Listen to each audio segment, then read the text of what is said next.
Hello students, welcome to Navankur Digi Lessons from the house of Navankur।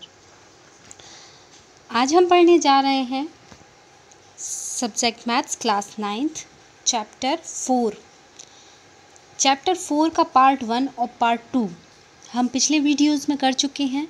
अब जो हमारा remaining part है part 3 वह हम इस वीडियो में देखेंगे।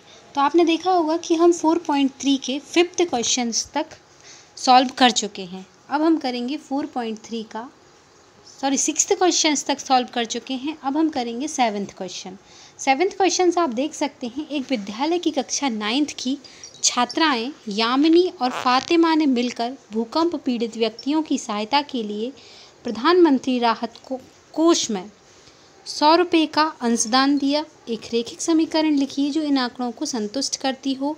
आप उनका अंशदान x रुपये और y रुपये मान सकते हैं। इस समीकरण का आलेख खींचिए। तो ठीक है, देख लेते हैं। देखिए, हमने मान लिया कि यामिनी का अंशदान x रुपीज़ है और फातिमा का अंशदान y रुपीज़ है। अब प्रश्न में क्या है, इन दोनों का जो टोटल अंशदान है वह 100 रुपये है। तो according to the question x + y = 100। अब हम इनके अंशदान को लेकर एक टेबल बनाएंगे। यामिनी का अंशदान हमने x माना है तो इसको हम x एक्सिस पर शो करेंगे और फातिमा का अंशदान हमने y माना है तो हम इसको y एक्सिस पर शो करेंगे। चलिए हम मान लेते हैं कि यामिनी का अंशदान 50 रुपीज़ है तो फातिमा का कितना होना चाहिए, 50। यदि यामिनी का अंशदान 40 रुपीज़ है तो याद फातिमा का होना चाहिए 60। यदि यामिनी का 30 रुपीज़ है तो फातिमा का होगा 70। यदि यामिनी का 60 तो फातिमा का 40 और यदि यामिनी का 70 रुपीज़ है तो फातिमा का होगा 30। अब ये जो हमारे निर्देशांक आए हैं, कोऑर्डिनेट्स आए 50 50 40 60 30 70 60 40 70 30, इनको हम कार्तीय तल पर दिखा सकते हैं। ठीक है, कार्तीय तल पर दिखाने के बाद उसको मिलाकर हम एक लाइन खींचेंगे जो होगा इस समीकरण का आलेख।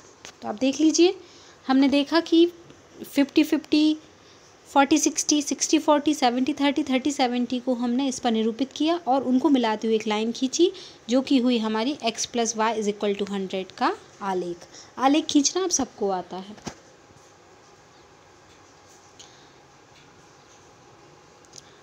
अगला क्वेश्चन है हमारा, अमेरिका और कनाडा जैसे देशों में तापमान फ़ारेनहाइट में मापा जाता है जबकि भारत जैसे देशों में तापमान सेल्सियस में मापा जाता है। यहाँ फ़ारेनहाइट को सेल्सियस में रूपांतरित करने का एक रैखिक समीकरण दिया गया है।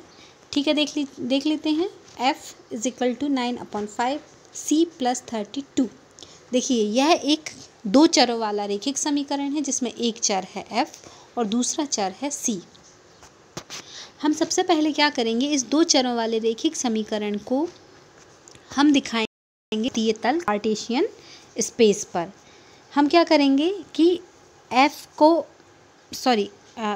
C को x एक्सिस पर और F को y एक्सिस पर शो करेंगे। तो हम क्या करेंगे, C के इक्वल टू कुछ पॉइंट लेंगे जिनके संगत हम F की वैल्यू फाइंड करेंगे। चलिए, तो आप पहले आप क्वेश्चंस देख लीजिए। पहला क्वेश्चन है हमारा, सेल्सियस को x अक्ष और फ़ारेनहाइट को y अक्ष मानकर ऊपर दिए गए रैखिक समीकरण का आलेख खींचिए। तो हमने क्या किया कि सेल्सियस माना हमने x अक्ष पर और फ़ारेनहाइट माना हमने y अक्ष पर। अब देखिए, इस रैखिक समीकरण से, इस लीनियर इक्वेशन से यदि हम c = 0 लें तो आप f की वैल्यू क्या फाइंड करोगे, 32। तो आपका हो गया 0 32 एक कोऑर्डिनेट। अब देखिए, अगर हम c = 5 लेते हैं, आपने c = 5 लिया तो 5 से 5 कैंसिल और ये हुआ 9, 32 + 9 हुआ हमारा 41। तो दूसरा कोऑर्डिनेट हमारा हुआ 5 41। अब तीसरा आप देख लीजिए, अगर आप -5 लेते हैं, तो 5 से 5 कैंसिल और ये हो जाएगा 32 - 9 दैट मीन्स 23। मतलब यदि आप c = 5 लेते हैं तो आप f = 23 फाइंड करोगे। तो आपके पास 3 कोऑर्डिनेट्स हैं, 0 32 5 41 -5 23। जब हमारे पास निर्देशांक हैं तो हम उनसे एक आलेख खींच सकते हैं। तो देखिए, हमने वही किया है। y एक्सिस पर जो हमने पॉइंट्स लिए हैं वो 10 के डिफरेंस से लिए हैं, 5 के से लिए, 5 10 15 और यहाँ पे जो लिए यह भी हमने 5 के डिफरेंस से लिए। तो पहला हमारा था 032, तो देखिए 30 और 35 के बीच में हमारा आया 32। दूसरा था हमारा 541, तो 5 आपका एक्स एक्सिस पर ये रहा, और 40 से एक ऊपर 41, तो यहाँ पे सामने आपको एक पॉइंट मिला। और थर्ड आपका था -5 के जस्ट ऊपर 23। तो देखिए इन तीनों को मिलाते हमने एक रेखा खींची, तो वह हुआ हमारा आलेख। अब हम देखते हैं सेकंड क्वेश्चन। सेकंड क्वेश्चन है, यदि तापमान हमारा 30 डिग्री सेल्सियस है तो फ़ारेनहाइट में तापमान क्या होगा। तो यहाँ पे दिया हुआ है C = 30 डिग्री। हमें वैल्यू फाइंड करनी है F की। तो आप देख लीजिए, हमने C = 30 डिग्री लिया, C की वैल्यू 30 डिग्री पुट की, तो ये हो जाएगा 5 6 are 30 और 9 6 are 54। 54 में जब हमने 32 प्लस किया तो ये हमारा आया 86। तो फ़ारेनहाइट में तापमान हमारा होगा 86 डिग्री सेल्सियस फ़ारेनहाइट। ठीक है, अब आप देख लीजिए थर्ड क्वेश्चन क्या है हमारा। यदि तापमान 95 डिग्री सेल्सियस है तो सेल्सियस में तापमान क्या होगा। मतलब F = हमको लेना है 95। अब हमने F = 95 डिग्री लिया, F की जगह हमने 95 पुट किया। 95 पुट करने के बाद हम क्या करेंगे, 32 को ट्रांसफ़र करेंगे, तो ये हो जाएगा हमारा माइनस करने के बाद 63। उसके बाद हमने क्या किया, 5 को ट्रांसफ़र किया तो वो इनटू में आया, 9 को ट्रांसफ़र किया तो वो डिवाइड में आया। 9 7 are 63, 7 5 are 35। Hence temperature in Celsius is 35। Okay, अब देखिए अगला हम फोर्थ क्वेश्चन देख लेते हैं। फोर्थ क्वेश्चन है हमारा, यदि तापमान 0 डिग्री सेल्सियस है तो फ़ारेनहाइट में तापमान क्या होगा। ये हमने सॉल्व नहीं किया है, इसमें आपको क्या करना है, C = 0 पुट करना है और F की वैल्यू फाइंड करना है। और क्या है, यदि तापमान 0 डिग्री फ़ारेनहाइट है तो सेल्सियस में तापमान क्या होगा। तो इसमें आप क्या करोगे, F = 0 पुट करोगे और C में वैल्यू फाइंड करोगे। अगला देख लेते हैं, क्या ऐसा भी कोई तापमान है जो फ़ारेनहाइट और सेल्सियस दोनों के लिए संख्यात्मकता समान है। यदि हाँ तो उसे याद कीजिए। हम मान लेते हैं हाँ ऐसा कोई तापमान है जो संख्यात्मकता दोनों के लिए समान है, तो इसके अकॉर्डिंग क्या होगा, C = F। तो हमने ले लिया C = F। C = F लिया तो हमने C की जगह F पुट किया, सॉल्व किया, तो देखिए हमारा F की वैल्यू आ गई -40 डिग्री।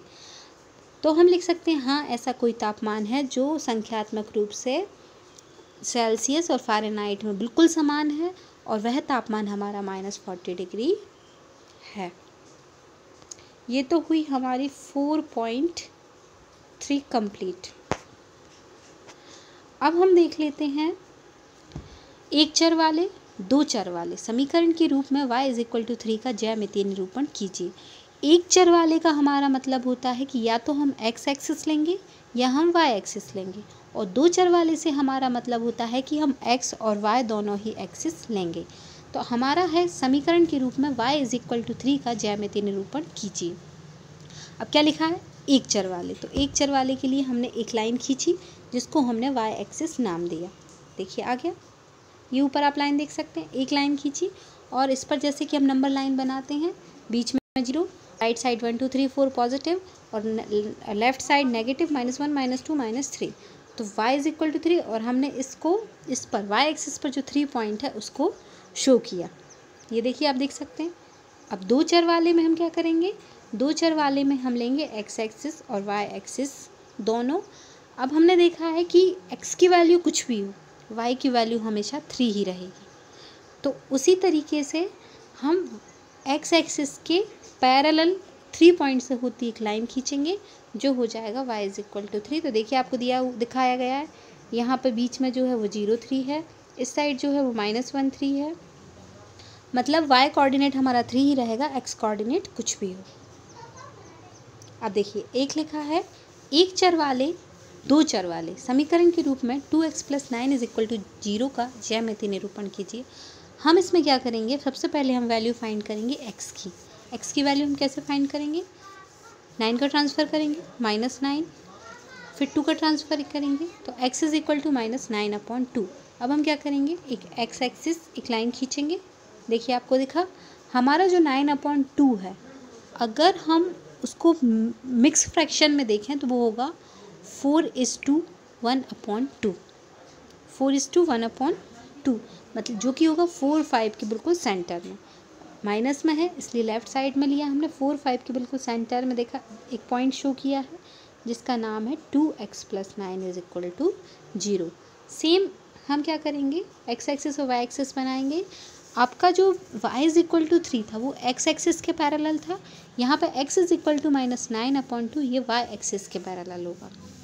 तो -9/2 से होती है एक लाइन खींचेंगे जो कि होगी 2x + 9 = 0। अब आपका जो चैप्टर हुआ वो यहाँ पे फिनिश हुआ। अगला जो चैप्टर है 5 चैप्टर वो हम नेक्स्ट वीडियो में कंप्लीट करेंगे। आई होप आपको बहुत अच्छे से समझ में आया होगा। Stay safe, stay healthy, stay at home and enjoy. Thank you.